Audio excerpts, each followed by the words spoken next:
Dasturimiz davom etadi. So'nggi yillarda issiqlik ta'minotini yaxshilash bo'yicha amalga oshirilgan ishlar ko'lami kengaymoqda. Davlatimiz rahbarining joriy yil 11-martdagi uy-joy hamda bino inshootlarini issiqlik energiyasi bilan ta'minlash sohasini tubdan isloh qilish hamda binolarning energiya samaradorligini oshirish chora-tadbirlari to'g'risidagi qarori ushbu jarayonlarni yanada jadallashtirdi. Buxoro viloyatida esa yana bir yirik loyihaning qurilish-montaj ishlari nihoyasiga yetdi.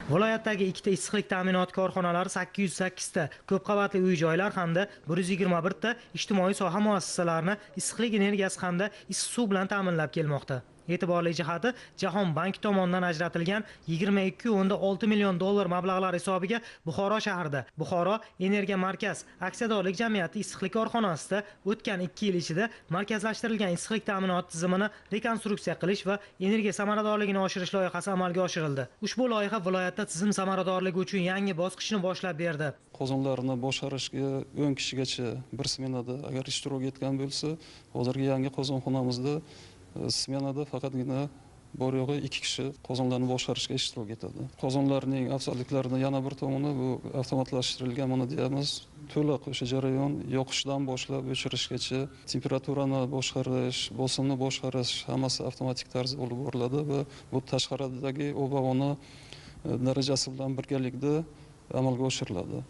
Tashqarida issiqroq bo'lsa agar temperatura avtomatik tarzda pasaytiriladi va qo'shimcha ortiqcha energiya resurslarining sarfini oldini oladi. Buxoro Energiya Markaz korxonasida loyihani amalga oshirilishi natijasida umumiy quvvati 100 megawatt bo'lgan zamonaviy avtomatik boshqariladigan 5 ta har biri 20 megawatt bo'lgan qozonlar hamda 264 jamlanma individual issiqlik punktlari o'rnatildi. Bugungi kunga qadar loyiha doirasida barcha ishlar yakuniga yetkazildi. Bu esa hududlar aholisiga sifatli xizmat ko'rsatish imkoniyatlarini oshirmoqda. Mahallamiz Buxoro shahrida katta mahallalardan hisoblanadi.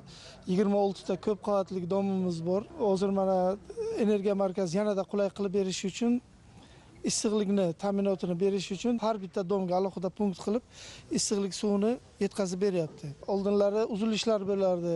Suvni ochganda kamida 1 chelak, 1,5 chelak suv olgandan keyin suv isishni boshlardi.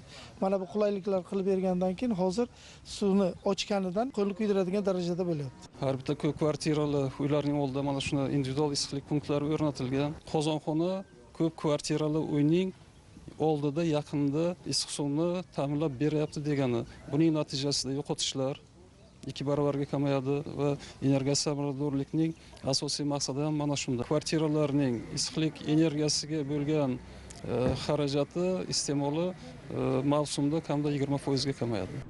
Ma'lumot uchun Buxoro viloyatida keyingi 5 yilda issiqlik tizimlarini tiklash uchun 79,9 milliard so'm yo'naltiriladi. Markazlashgan issiqlik ta'minoti qamrovi 31% dan 55% ga yetadi. 436 ta ko'p qavatli uy va 60 ta ijtimoiy obyektlar yopiq tizimga o'tkaziladi. Issiqlik yo'qotishlari 2 barobarga qisqaradi. Mazkur ishlar amalga oshirilishi natijasida yiliga 6,5 million metr kub tabiiy gaz iqtisod qilinishiga erishiladi. Eng muhimi, aholiga sifatli xizmat ko'rsatish imkoniyatlarining ortishi ularning turmush farovonligini yaxshilashga zamin yaratadi.